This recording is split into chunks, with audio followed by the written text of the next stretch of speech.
Good morning, students. This is Rajesh Agarwal, your English teacher. In Flamingo book, we have completed 2 chapters. Today, we are going to do lesson number 3rd, and the name of chapter is Deep Water, written by William Orville Douglas. First of all, let us see something about the author. Douglas, born in USA, was a leading advocate of individual rights. He was a judge at the Supreme Court of USA, retired in 1975 with a term lasting 36 years, and remains the longest serving justice in the history of the court. So this is something about the author, William Douglas. Now let's see the introduction of the chapter. This lesson is an excerpt taken from Of Men and Mountains by William Douglas, which is an autobiography by him. Actually, it is an autobiography by William Douglas, and Deep Water chapter is taken from this work. It reveals how, as a young boy, William Douglas nearly drowned in a swimming pool. In this essay, actually this chapter is an essay.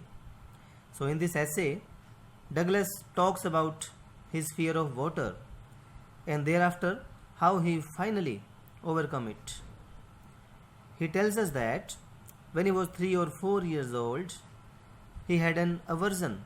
Aversion means dislike, hate we can say, to water when he was in it.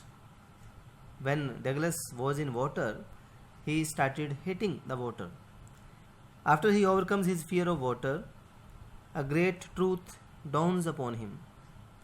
He realizes that in death there is peace, but there is terror only in the fear of death.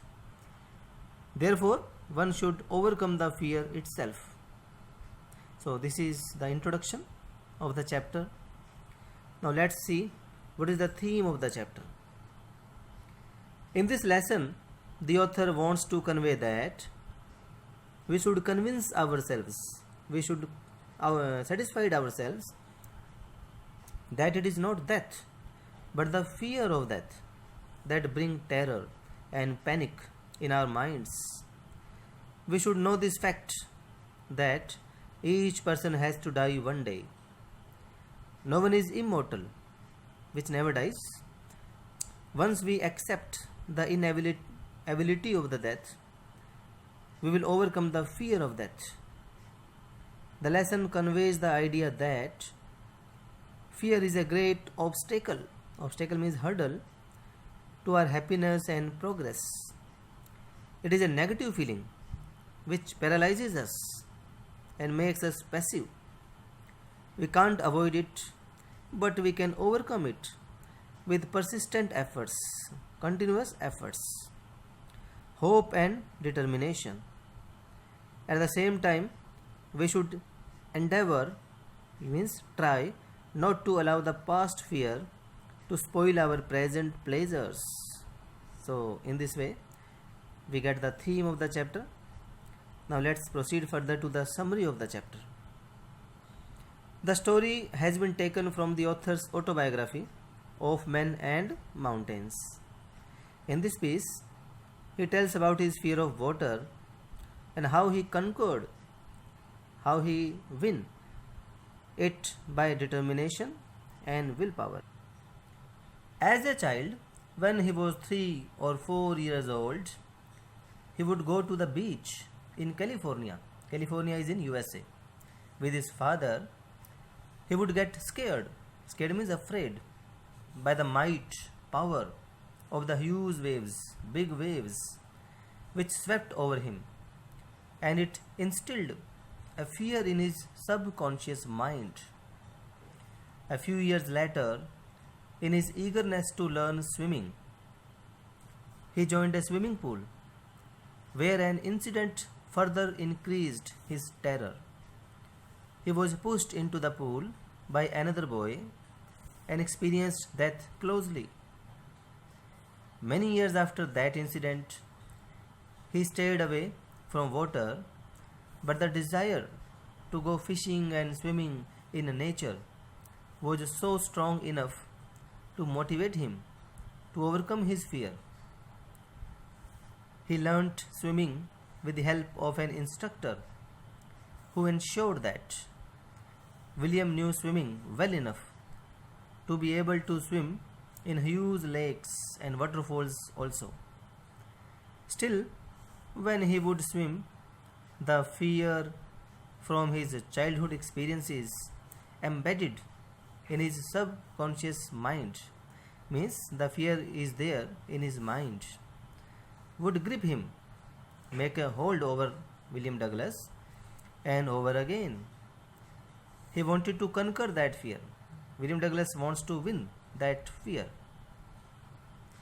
Thus, in order to get rid of the fear, he decides to confront it. Confront means face. He decided to face it. He mocks it by thinking, what can it really do? Consequently, means as a result, he plunges it into the water.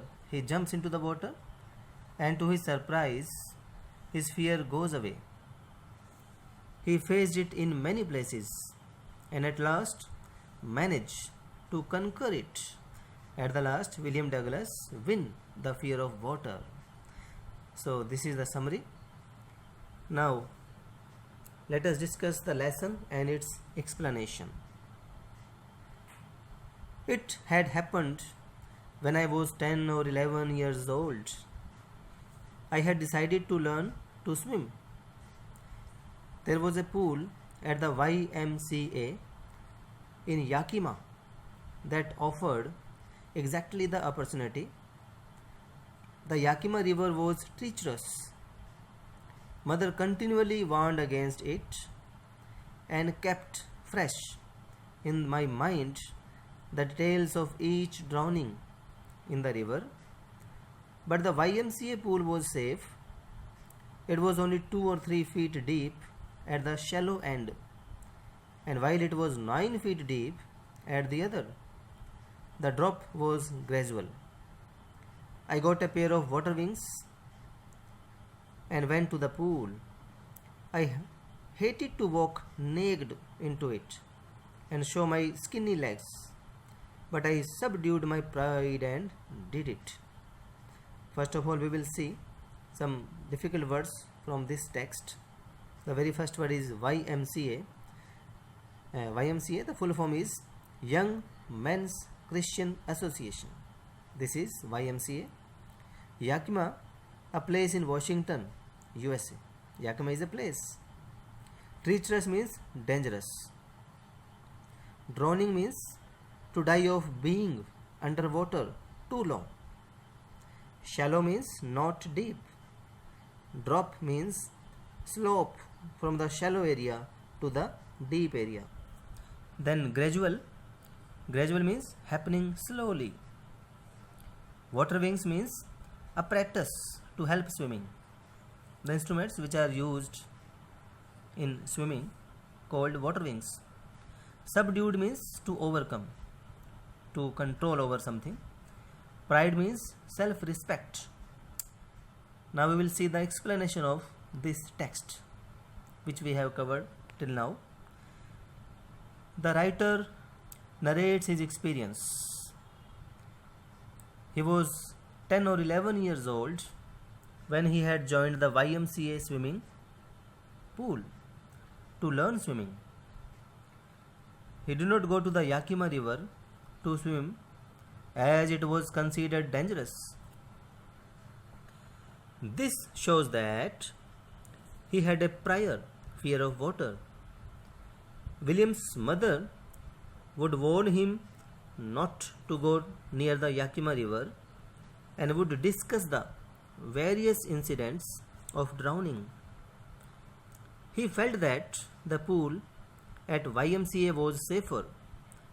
The shallow area of the pool was only 2 or 3 feet deep, while the deep area was 9 feet in depth. The slope from the shallow area to the deep area was not steep. He also got a pair of water wings to prevent drowning. He did not like to wear the swimming costume which exposed his thin legs, but as he was keen to swim, he gave up his self respect and wore it. So, in our next lecture, we will do the remaining text of the chapter.